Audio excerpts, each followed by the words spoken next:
going on, world? It's your girl Emmy here. Welcome back to my channel. If you're new here, thanks for stopping by.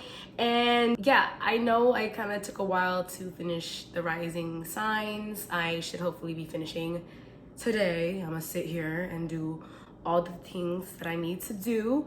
But yeah, I do have a little bit of a cold. That's why I haven't really been posting. So just bear with me. But before I go any further, you know what to do. Since you clicked on my channel, you might as well hit that like button and hit that subscribe button while you're at it. You know what I'm saying? It validates me and lets me know that you like me. So yeah, let me know that you like me. Oh, also, I just started an Etsy account. I'm selling candles. So there is a link in my description box to check out those candles. So if you could, you know, check that out too, that'd be great. But let's just get into this video. But yeah, your rising sign is determined by your first house, which basically means placement in your first house. And that means where the sun was at the time of your birth. Each house has a statement. The first house is I am.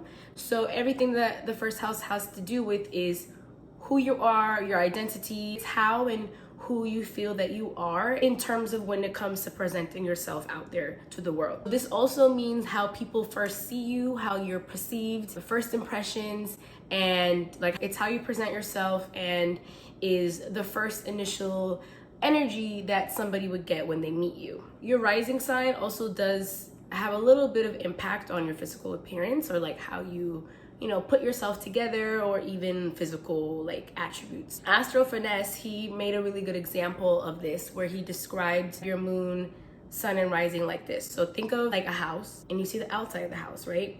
So the outside of the house would be your rising sign. It's what people see when they first look at you. Then you would go inside a house. When you go inside a house, let's say you're in the living room, right? So that's like the general energy of a person, right? So that would be your sun sign. Then your moon sign would be your bedroom. Not everybody gets to see your bedroom. Your bedroom is, you know, those emotional and intimate aspects of yourself. So think of that analogy when it comes to moon, sun, and rising. Your rising sign also determines your chart ruler.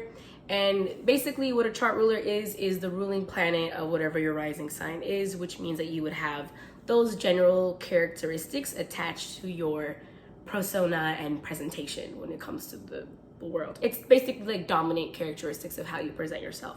So if somebody had like a Mars ruler, which means that they would have an Aries or a Scorpio rising, they would come off a bit more intense, very determined, very sure of themselves type of energy because Mars is associated with all of those characteristics, aka Scorpio and Aries is. So yeah, that's your chart ruler. And the next sign is a Aquarius Rising.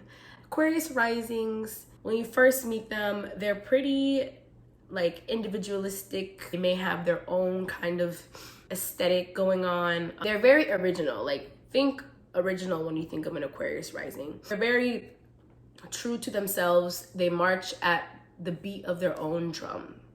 And that's a beautiful thing. But they're just very rebellious. They love to stand out. They're very true to themselves. They're very intellectual sign. So always seeking knowledge. It could even be spiritual knowledge. That they might really be into like understanding spirituality, different religions, science. They also really value science. You know, you might be into science or math, you know, STEM type of things. These are very practical people also. So yeah, like those are kind of like practical fields of interest, you know, that practical people like.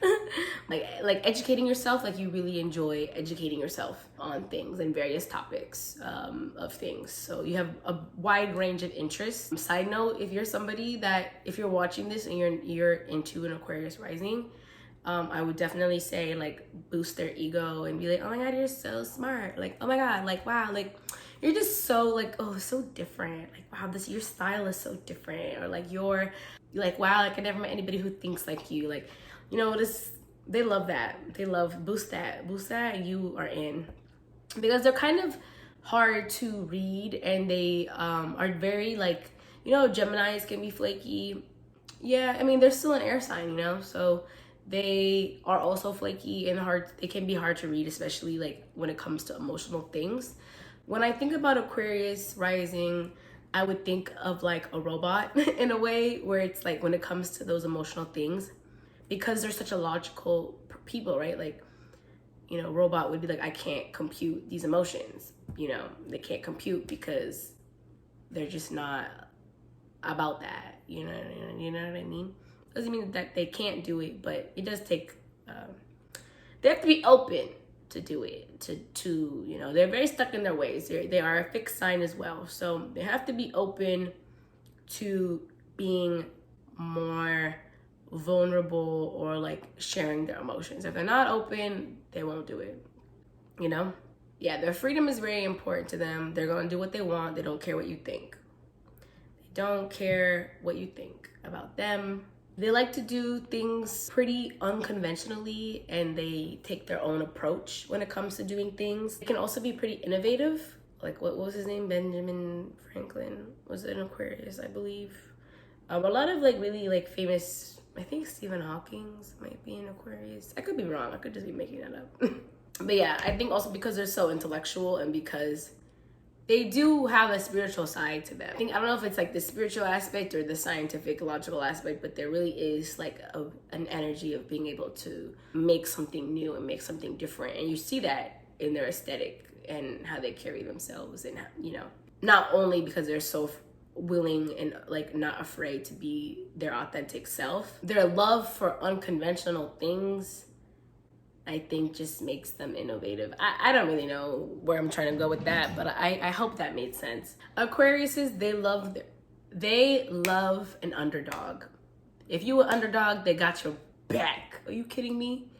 They are also like the sign of like community. 11th house rules community, social circles, and society. Yes, so they really do think about society, and like looking out for others is like a big thing for them. So I think that's where like the love and care for like an underdog. They tend to really be passionate about like social issues, or like because they are ruled by the house of, you know, society. It's a humanitarian sign, and it's a water bearer. So there is an emotional, like you could say the water bearer, you know, the water is always associated with emotions. The fact that they're carrying, like, it's also the sign right before Pisces. I don't know how to, like, water. When you think of water, you think of emotions, but also like knowledge.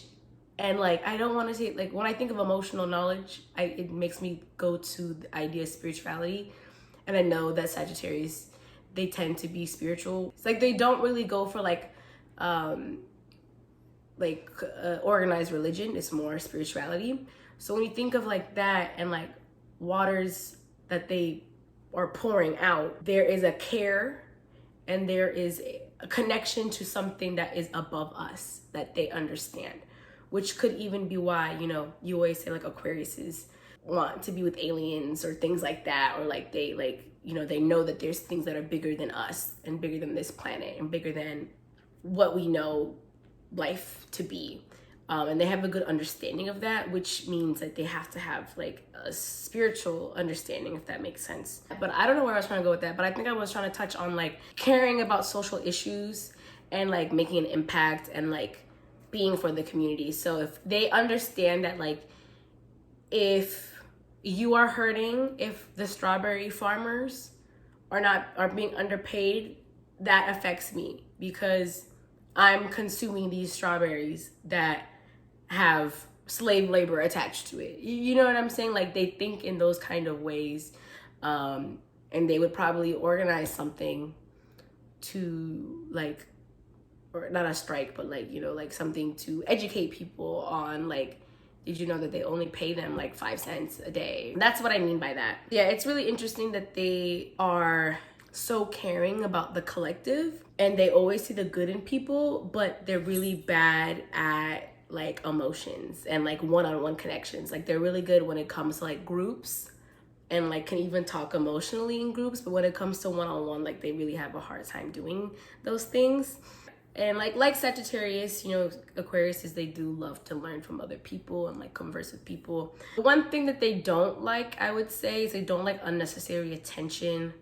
You know, you want to surround yourself with people who are pretty, like, I don't want to say low key, but like, you know, you could be fly, you know, you want to be a group around a bunch of fly people, like, don't get me wrong, but you don't want all the rah, or like, you know, the people who are rude to the servers, or like, you know, it's like, yo, like, they're people too. You know, you don't like that. Like, that gives you the ick. Like people who do too much, you know, who just like need attention all the time, or like, you know, you probably don't like people who are always like taking a selfie, or like, you know, take a picture of me. Like, you probably don't like that. Like, let's say, like, you know, you're at a restaurant and they want like, oh, you take a picture of me like eating or whatever. Like, you'd be like, girl, like, this is not the place. But I feel like Aquarius rising, like, it is kind of hard to describe because everybody who has an Aquarius rising is going to be different. You know, I mean, they're going to have that kind of mentality of caring about society and like looking at people and caring for the underdog and being original and like, you know, being true to themselves regardless, and like, you know, not being afraid to like speak their mind. They're gonna have those like characteristics, but like how that will present is going to be different depending on the person, because no two Aquarius risings are the same, even though how they see the world could be similar, which is like kind of what I'm trying to like shed light on. But yeah, like I said, they aren't good with their emotions on one-to-one intimate like relationships and things like that. Like I said, like a computer, like gathering new data, learning new things from that way. So, you know, they can learn. It's just gonna take them some time, like emotional things, and they have to be willing to do that. That's the thing. Like, they have to be willing to do that, and like they're very stubborn. They have to be willing to do it. So if you're watching this and you're like, oh, like, you know, you're more of an emotional person and they have a hard time, like, you know, conversing in the way that you would like to converse, like, if they're not willing to do it, you know, it's like you could keep trying, but they have to want it for themselves. How an Aquarius rising might present themselves, or what you might like physically, like, they could be pretty eccentric looking, definitely have a different kind of aesthetic and style. Like to change their aesthetics pretty frequently. They get bored kind of fast, you know, so you might notice they change their hair, or they don't have like one specific like, oh, I'm a soft girl and that's what the only way I dress. Like, you know, they could be edgy one week and then like, you know, preppy the next, and then streetwear the following. Like, they just like to switch it up. They're just constantly changing, constantly evolving. I feel like, especially if they're like emotionally like fatigued or stressed out, that might cause them to want to like create a change. You know, it's like, like, this is going on in my life, so I'm gonna dye my hair red, things like that. They are kind of like Capricorn, where they could come off like cold, but I would use the word detached with Aquariuses. Aquarius definitely mastered the art of detachment, so they don't really like, they understand that everybody is going to come in my life and leave, and come into my life and leave. So it can come off as uninterested, but it's just like, you know, some people are for seasons and some people are, you know, around for the long haul. Yeah, but masters of art of detachment, that's for sure. Yeah, I would say something that an Aquarius rising should learn is, you know, don't be afraid to express yourself emotionally, as well as however else that you express yourself. And like, you know, try to be a bit more open when it comes to emotional things. But yeah, that's my interpretation of a Aquarius rising. Please let me know if I forgot anything, if it resonated with you, if it didn't.